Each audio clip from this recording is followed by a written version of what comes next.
ছুটির দিনে ভোরের আলো পুরোপুরি ফুটে ওঠার আগেই রাজধানীতে শুরু হয় ঝুম বৃষ্টি।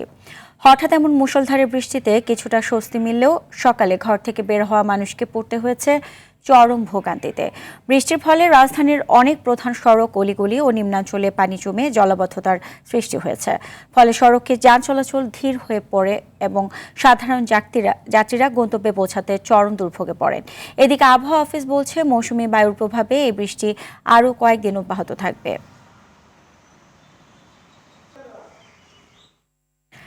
এ বিষয়ে বিস্তারিত জানাতে আবহাওয়া অফিস থেকে সরাসরি যুক্ত হচ্ছেন সহকর্মী বিপুল দেবরায়।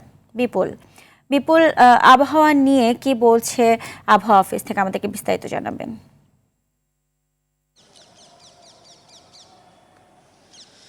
সুজনা, গতকাল রাত থেকে ঢাকা সহ সারা বাংলাদেশেই কিন্তু বৃষ্টিপাত হয়েছে এবং আবহাওয়া অফিসের পক্ষ থেকে বলা হচ্ছে এই বৃষ্টিপাত আরও কয়েকদিন অব্যাহত থাকবে।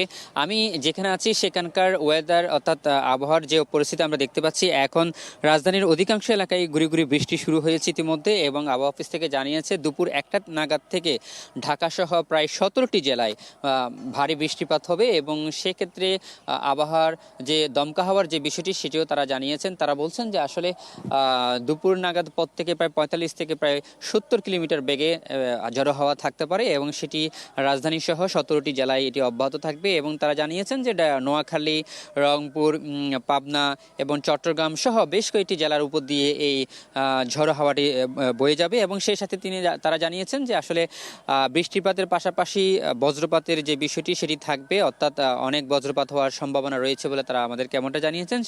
সেই সাথে তারা বলছেন যে এই বৃষ্টিপাতের ফলে হয়তো রাজধানী সহ নিম্নাঞ্চল যেগুলো রয়েছে সেগুলো অনেকটা প্লাবিত হবে এবং তারা বলছেন এই ধরনের প্রভাব বেশ কিছু সময় অব্যাহত থাকবে এবং তারা বলছেন যে এই ধরনের বৃষ্টিপাতের যে বিষয়টি সেটি আগামী হয়তো 2-1 দিন পর্যন্ত অব্যাহত থাকবে।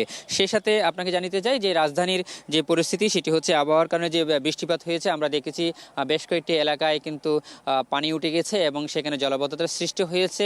বিশেষ করে মিরপুর এবং হচ্ছে ধানমন্ডি 27-এর এলাকার দিকে আমরা দেখেছি যে পানিগুলো অনেকটা মানুষের বাসা বাড়িতে ঢুকে গেছে, এমনটা আমরা দেখতে পেয়েছি।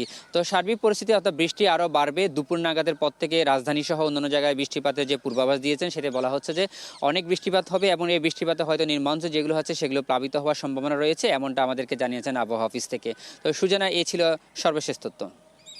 জি, ধন্যবাদ আপনাকে।